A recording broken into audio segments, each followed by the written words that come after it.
Hello, and welcome to Voice of the FAT Mantis. Today I will be reviewing the final episode of Wandavision. What can I say about episode 9 of Wandavision? It was poignant and beautiful and even had scenes that brought me to tears. It was a summation of a character arc for both Wanda and Vision, and only them, that was in those regards satisfying and just a beautiful story being told. I applaud them on this. It also possessed the best qualities of superhero fare, such as action adventure, high budget special effects, and epic battles. And particularly liked the flight abilities of both Wanda and Vision, and I loved how the Vision dealt with White Vision. It was exquisite. It was amazing. I loved Elizabeth Olsen's evolution into the Scarlet Witch, particularly her costume, which was a wonderful superhero reveal. Now, why am I revealing all the good parts that I liked about it, just dumping it on you like it was a bag of trash? Well, because this review is going to focus on all the things I didn't like about it. Now, I fear that Kevin Feige is entering this area almost like a Rian Johnson of The Last Jedi area, where he has zero respect for his fans. And what it is that this is not high art. Their job here is to meet fans' expectations. Now, was I one of those theory crafters who was angry that my theories didn't come true? No, because I don't care if my theories are right. I want to be entertained and I want twists and turns and all these things. But considering the budget, the hype, and all the baiting Kevin Feige and that hack Jack Schaeffer produced, I would argue that they are absolutely in the wrong. They continue to bait us with ideas that wasting our time, making us believe that certain things were important, such as the character of Dottie, who seemed so important in the first 3 episodes, who ended up having no part and having nothing to do with anything. The existence of the Grim Reaper helmet, which led to absolutely nothing. Even people like Paul Bettany in interviews saying that there's going to be a Luke Skywalker level reveal, or that there was an actor he couldn't wait to work with and it turned out to be himself. For starters, Paul, I gotta tell you, that joke makes zero sense. The actor he was dying to see was himself. That is idiotic and nonsensical. So either they cut out Benedict Cumberbatch or Michael Fassbender out of the finale, or they're just morons. It is getting to the point where it just dropped the ball in the final scene. And perfect examples are Darcy and Monica appear to be such important characters throughout the thing. We wasted so much time on them, and suddenly or just don't appear in the final thing.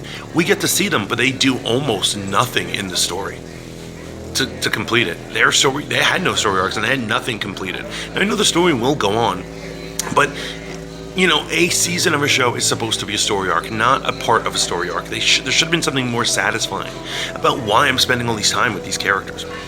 And there's also comes to the egregious use of the Quicksilver. That's right, I'm talking about Evan Peters. Now, everything involving the Evan Peters reveal, twists, turns, makes literally no sense. Now, it stands to reason that Agatha Harkness has almost infinite power. She's a super powerful woman.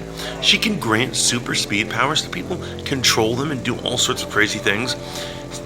It would make sense she could create an illusion. Why didn't she actually bring somebody forth and just put an illusion over them to make it look like it was Aaron Taylor Johnson's version of Quicksilver? Why even bait us with the idea that this has something to do with the multiverse? Furthermore, the Ralph reveal, if you want to call that a reveal, where it's all there to just give a stupid gag about his last name. How is he Ralph? Catherine Hahn is a beautiful woman, but she is twice Evan Peters' age. It is unlikely that he could be her husband. So why did they give him that name? That he was Ralph the entire time? She's going home and sleeping with Evan Peters, and then finally unleashed him? Why would Wanda even fall for a second that he was Quicksilver if there wasn't some sort of metaphysical explanation as to why he is Quicksilver? It is baffling what a bad reveal it was. It is baffling how Jack Schaeffer dropped the ball on almost every plot thread that wasn't just about Wanda and Vision. Now, I understand it's their show, but we are owed further things. The fact that the only scene with Darcy is that she just crashes her car into Hayward. Speaking of Hayward, The reason why everyone hoped that he was working for somebody, was under control of somebody else, is because Hayward, without that, is just the super cliche, corrupt military officer who is over the top evil. He literally shot a gun at children. Just because you're a very ambitious person doesn't mean you do that. That is psychotic. And that's when we had to believe there was something more going on with him. And the fact that it wasn't dumbs WandaVision down to one of those idiotic shows that you get on basic television. I'm not even talking about cable, man. This is CBS we're talking about right here. It was colorblind and tone deaf and just I don't even know what you're doing. But unfortunately, these aren't small things. Because I would actually say that you've brought me to being enraged. Is this the decline of Kevin Feige and his ability to actually satiate his fans? Was Endgame the actual end of the true MCU? You know, I'm hoping that they can bring us more, but I'm in such bad spirits. I'm not even excited for The Falcon and the Winter Soldier right now. I kind of want to, not talk to Disney for a while. I mean, is anyone else feeling this? So many ball drops, so many misdirects. The misdirects aren't even funny. I think they even said that Benedict Cumberbatch was on set, which apparently isn't true. There's no scenes with him. And so what it is with these high budget superhero or action, blockbuster fairs, your job on some level is to appease your fans. Like I'm saying, the people who don't appease fans is Warner Brothers DCEU or Star Wars sequel trilogy. And look how that ended up. You ended up getting fans who hate your product. Your most diehard, most loyal fans hate you. Is that where you want to end up, Feige? So everyone in this production, except for Elizabeth Olsen, is on my list. That's right, my shit list. I said it. I'm sorry to have to do this because if you look back at it, it is great.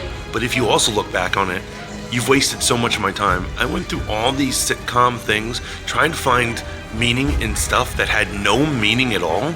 So ultimately, right now, I do not think that this bodes well for Captain Marvel 2, which you should know is being written by Jack Schaeffer, the showrunner of WandaVision. And ultimately, I cannot give this a good score. Now, last night, I was not only drinking wine, but it was up late with my friends. I gave it an 81 last night, and I was mistaken to do that because I have such harsh feelings about it at this point. I'm going to bump that down to a 70. You did not stick the landing, WandaVision. By definition, did not do what you were commissioned to do. Because after all, Kevin Feige, you need to remember that we are paying your salary. That's right, I'm your boss, and I'm putting you on notice, bro. I am. Don't get fired. You're not untouchable, pretty boy. And that is my review of WandaVision Episode 9. What did you guys think about it? Do you think I'm being too harsh? Please let me know down in the comments. Remember to like, share, and subscribe to Voice of the Fat Mantis. And keep tuning in for shenanigans, reviews, and probably critical theories and thoughts on WandaVision and the future of Kevin Feige. Until next time, ciao for now.